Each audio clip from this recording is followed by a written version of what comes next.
all the things only thought or fantasy can now somewhat become reality because we've got this capability through the higher speeds of 5G, the ultra low latency that 5G provides, as well as sort of the increased network capacity or the ability to connect more things than we've ever been able to connect before.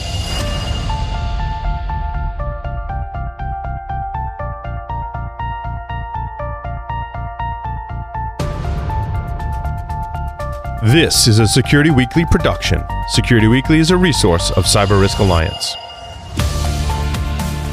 The Cybersecurity Collaborative and Wiz is proud to present CISO Stories. Each week, CISO Stories takes a deep dive on security leadership with one of the contributors to my latest book, the best-selling CISO Compass: Navigating Cybersecurity Leadership Challenges with Insights from Pioneers, as well as from other top CISOs and security thought leaders. The Cybersecurity Collaborative is a unique membership community enabling cybersecurity leaders to work together in a trusted environment. To learn more, visit securityweekly.com/CSC or visit cyberleadersunite.com. I'm your host, Todd Fitzgerald, and this week we welcome Tim Youngblood, SVP, Chief Security Officer, and Product Security Officer for T-Mobile.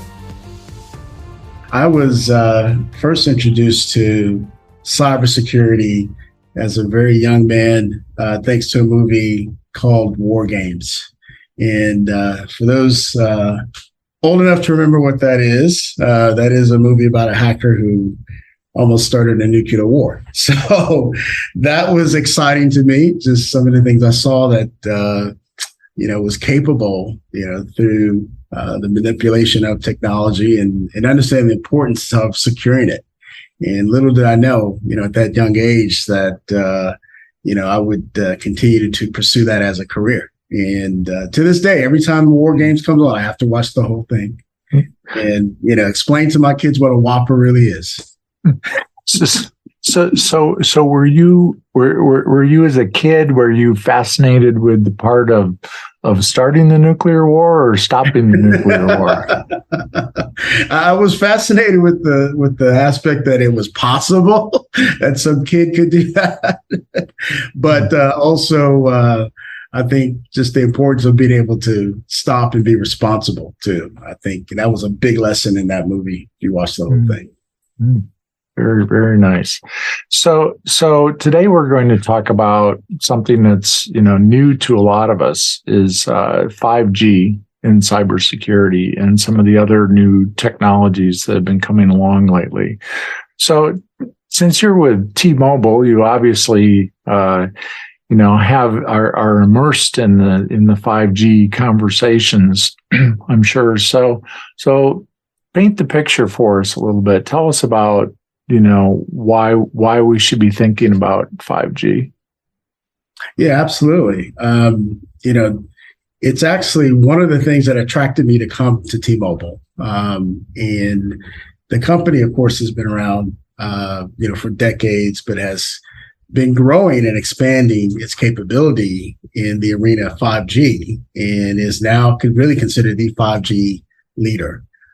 They have the biggest footprint of 5G in the globe for the most part. And some of the capabilities that 5G is providing us is really pushing us into what the next generation, I think, of what our society is capable of. If you think about some of the earlier iterations of the Gs, 3G gave us more structured texting, 4G made, the ability to actually look at videos, on a mobile device. It helped bring in the generations of Uber and Facebook.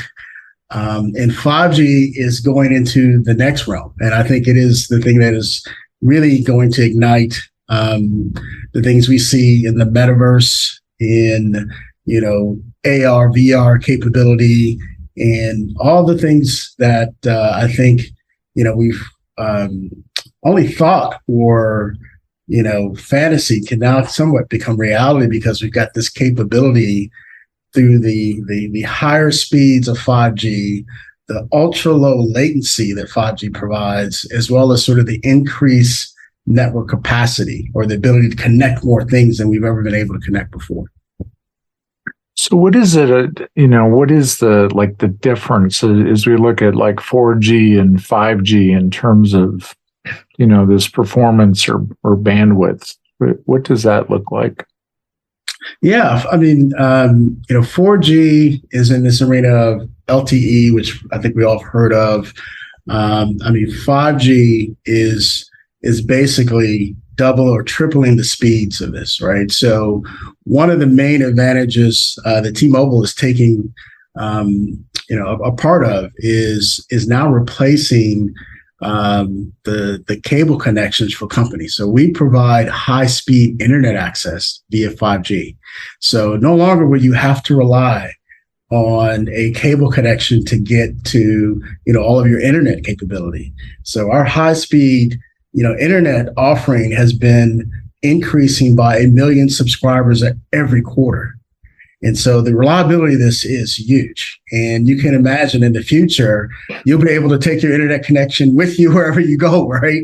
And, you'll have this one box and you put that down, connect it to your, display devices, and you'll have the same type of experience you would at home anywhere. And I know I've seen some of the competitors, the other offerings as well on 5G, and I've just always wondered, they always say, when you're on a video call, for example, throughout the pandemic, that, you should have a wired connection because your Wi-Fi is going to have a bad experience for you. And so, we still have that mindset.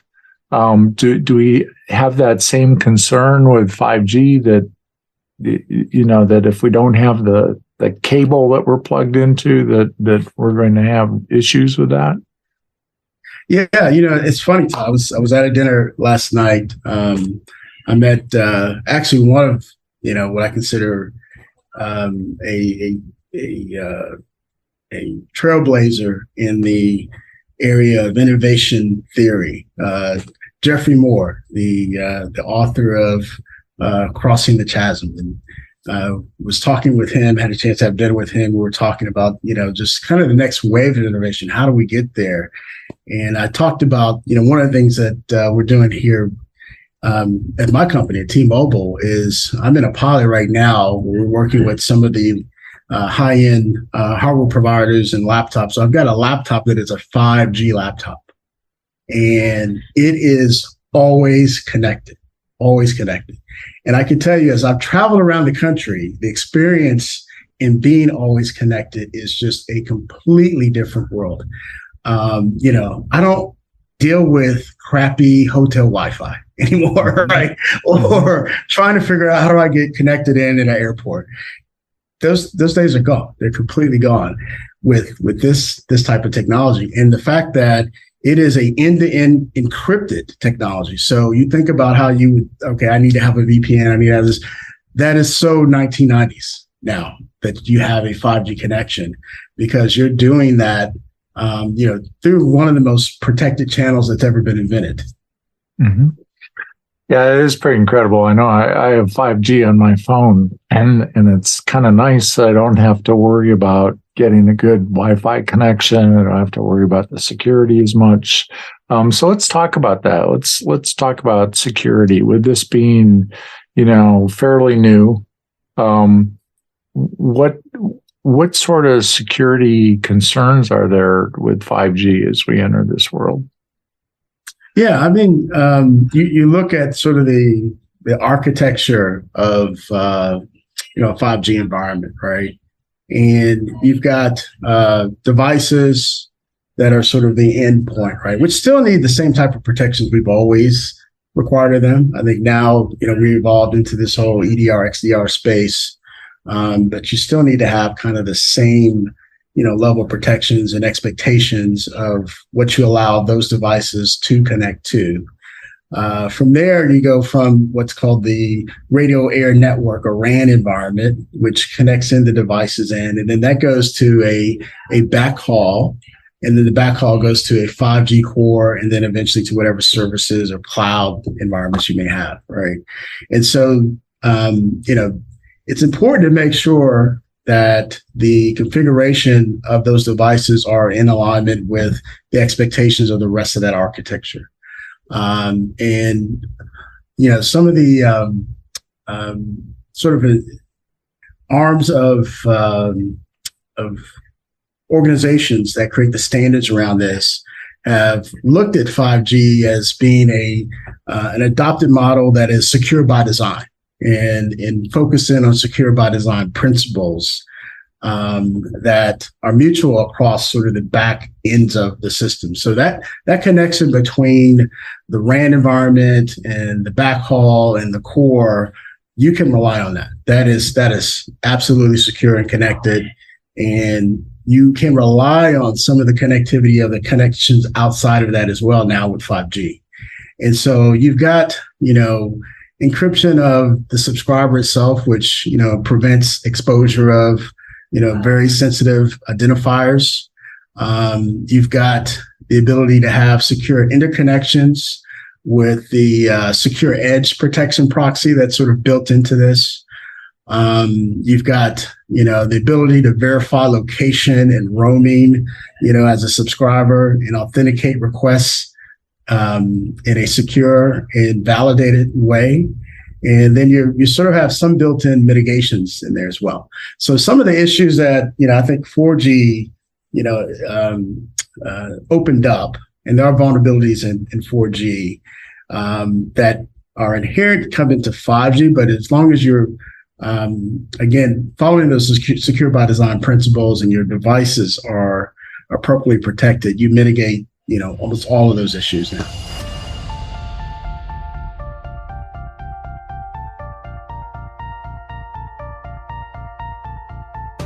The article this podcast is based upon can be viewed in the best-selling cybersecurity leadership book, CISO Compass, Navigating Cybersecurity Leadership Challenges with Insights from Pioneers. So are there configuration issues, since it sounds like there's a lot of different components that have to connect together? Do we have a risk with configurations in those environments? Yeah, I mean, it's important, again, to understand, of course, the provider that you're working with, understand what their security capabilities are, and that they're using, actual 5G, right? So there are some providers who will say they have a 5G, ready network, but it's not actual 5G, right? It's, 4G plus, or LTE plus or something like that. And so all those security capabilities that are inherent in 5G are not in that. How do you tell that then? Well, and it's you have to do the research with the provider that you're with, more or less, because the marketing spends on these are really deep. And I won't call out any providers on this broadcast, sure. But there are some that have definitely labeled themselves as a 5G, and they'll use very specific words, ready network versus the actual 5G network. That term is taking me back to the TV sets that were cable ready, going way back into what does that actually mean? Yeah, exactly. So is a CISO that is, they're managing their environments, everything's going along fine, and there's a knock on my door, and it's hey, it's the network guys, they want to upgrade to 5G. What kind of questions should I be asking? Well, you want to understand, what parts of the environment are going to have reliance on this new network. Are you turning your whole environment into the proverbial Starbucks, right? And then from that perspective, you need to understand, okay, do I as a CISO need to make sure I'm ready for a zero trust environment, right? And in that sort of zero trust architecture, I mean, you've got to have, the awareness and the understanding of the profile of your endpoints and applications, to work in that type of environment. You've got to understand sort of the classification aspects of the assets and the data, and whether they're following the protected policies that you have in place. If you were to put all of it in the streets, would you actually be able to, secure and ensure that you have the same protection as if it was behind, a set of standard firewalls and other things, right? And then I think just the enforcement aspect of it is kind of the third piece, is understanding the agility of being able to enforce the boundaries if you're going to have 5G in place. Where are my boundaries as a system that I need to be responsible for versus what, this provider who's going to provide this to me is doing. And so it does change the conversation a bit. And it kind of reminds me years ago where, we started to give up a little bit more responsibility to content management companies like Akamai, and, started to trust them to actually, provide things like DDoS protection, that if we were to give them that kind of access and ability to host, some of our services, that we would be losing as security officers, but understand how are they actually providing the same protections. Mm-hmm. With the network slicing, I guess that's inherent in 5G. Do we have an increased risk of DDoS attacks? Yeah, I mean, that's one of the things that you've got to, of course, be aware of, because I mean you're allowing a bigger capacity of connections in your environment, right? So you got to look at what your environment is going to look like, 5-10 years from now, when you have every sort of IoT device sort of riding on this network, and then what's the capability to control, that capacity to understand what the trends are that are happening on the network and identify attacks like DDoS, that may be prevalent. So, because, you're dealing with, all these higher sort of data rates, and you're dealing with, the bigger network capacity, that's still an issue that doesn't go away. But 5G does, because of its lower latency. You have real time sort of ability to understand what's happening within that network better than you did before. So in terms of like headcount to manage these environments, does that start to grow, or is that similar to what we've needed in the past? Yeah, I mean, I think it changes. Just like what we've seen with trying to manage an environment on-prem versus off-prem, if you're giving more of that responsibility off to a provider, you likely don't need as many people, right, to manage, the same type of capability that you had before. Or those people are sort of shifted into other areas, right, that are higher importance, that, maybe are more downstream. For example, focusing in on the secure SDLC environment of your applications, right, which may, create exposures in on the device side of that environment, right? And so I do think that will change, just as it does as companies, push more into the cloud. Is there guidance that's coming out around 5G? Has like NIST put together documents, or are the frameworks, are they catching up to this technology? Yeah, I mean, there are industry bodies that are focusing on this. CISA has a report out specific to 5G on expectations that, you should really, have in place if you have a 5G, and risk, from their perspective that you should look at, and I think it's kind of inherent in the direction that the whole industry is going. We have just more and more of this, remote workforce, right? That's inherent, right? That has changed the reflection of what, our infrastructure and networks are. We have, way more heavier reliance on these third-party networks than we realize, right? And we've been tending to kind of, piece it together with sort of end-to-end VPN to some degree. But from my perspective, again, if you're working with a reliable provider, you're inherently making your environment safer, right? Because you're ensuring that connection has all the right type of security that you need, versus relying on whatever your end employee has set up as their connectivity back into your environment. Mm-hmm. So are you saying, like, with the remote environments, would companies start extending their environment into the home environment and providing that 5G access? Yeah, potentially, because you can look at that as a way of a more secure authentication, right? And ensuring that connection. And I definitely see, especially since we're getting into this whole high speed internet and providing these basic, basically their routers directly into the environment, that, you may, start to allocate those out to employees, right? To ensure that, hey, I know they're going to be connecting from the home from a secure, connected device, right? And there's no in between there. It's directly into the network that I know the security and I know the capability of, and I can get some information on what's happening there versus, the other way around. So do you see, it's just, I guess I'm just envisioning that I've got my own home network, my own home office here, but now with my company, now I've got the little box that is sitting there, and I'm on that network. I'm on the 5G network that's totally separate.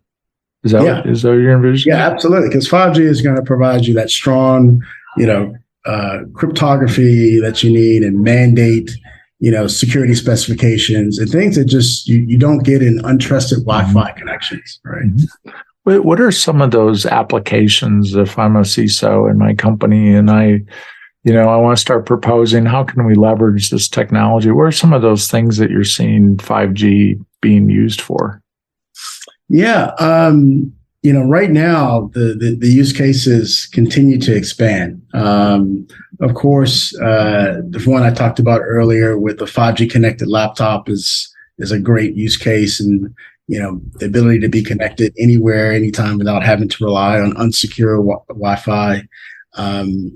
We're seeing use cases of augmented reality, and we've got a partnership with some companies that are high end in the space, where we're starting to see more and more enterprise customers start to rely on that type of technology to train their employees. For example, my previous role, I was with a quick service restaurant, and that restaurant would hire 1 million people a year, and then they would also let go 1 million people a year. Because of the trends of the business, but they needed ways to quickly train these people. And so now you're starting to see companies like that rely on, AR, VR technology to train their people quickly. And they need, secure connected ways, to do that. So those are. Do you get your pink slip through the same VR? The virtual VR pink slip. that would be a terrible use of the technology, wouldn't it? Yeah, I think I would just go off and I'm going to play games now. So. Yeah. I think so. So this has been great, Tim. I always enjoyed talking with you. And so what advice would you give as we close out here to current CISOs, experienced CISOs, emerging CISOs as they go down this journey and they're looking at 5G? Yeah, I would say, start to invest and look at, cybersecurity mesh architecture, look and understand sort of the posture of your native cloud apps. Where are they today? What is the architecture of your, security service edge? And what are opportunities maybe a technology like 5G can provide you? And then just the overall sort of SaaS security posture management, I would say, take a strong look at those things, because I think, as we continue to evolve, we go down the future, we start to take advantage of this new technology, this new era. Those are going to be key areas that we're going to have, very consistent and, strong controls around. And we need to understand how we're going to, connect our environments today into those environments of the future.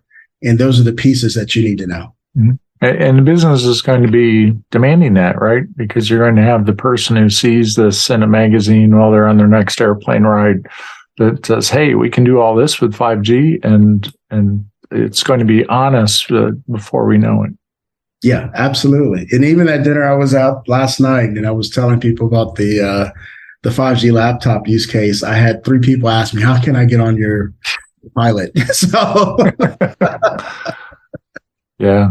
Wow, that's great. And we all know, even, generational, that if we look at where things are today, it's, you don't get onto the internet, right? You just expect it to be there. And so it seems like this is taking us down that path of always being there and being everywhere. Yeah, it really is. It's interesting today because now living out in Seattle, I use Alaskan Airlines quite a bit, and T-Mobile has a relationship with Alaskan Airlines where, if you're a T-Mobile customer, you can actually get free Wi-Fi while you're on the plane.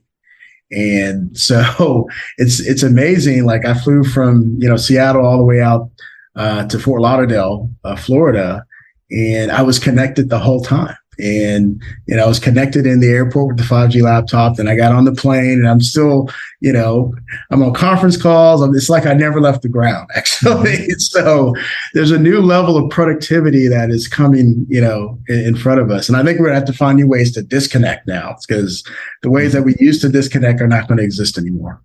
And it's interesting because I fly to Europe a lot, and there's a certain airline, which I won't name.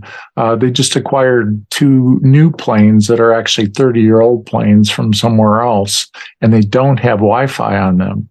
And they know this, and they know this when you book the trip. And the last time I was on the airplane, they gave me a $50 voucher for not having Wi-Fi for a 7.5-hour trip. And it's like, this is not a fair trade. This is not a fair trade at all. And so we've come to expect those things. And now consumers are going to demand them in many different places. Yes. Well, thanks, Tim. It's been wonderful talking with you. And, Thanks for everything that you're doing in this space. But thank you, Todd. Wiz is on a mission to help every organization rapidly identify and remove critical risks in their cloud environments. Purpose-built for the cloud, Wiz delivers full-stack visibility, accurate risk prioritization, and enhanced business agility. Wiz connects in minutes using an agentless approach that scans both platform configurations and inside every workload. We perform a deep assessment that goes beyond what standalone CSPM and CWPP tools offer to find the toxic combination of flaws that represent real risk. To learn more about Wiz, please visit securityweekly.com/Wiz.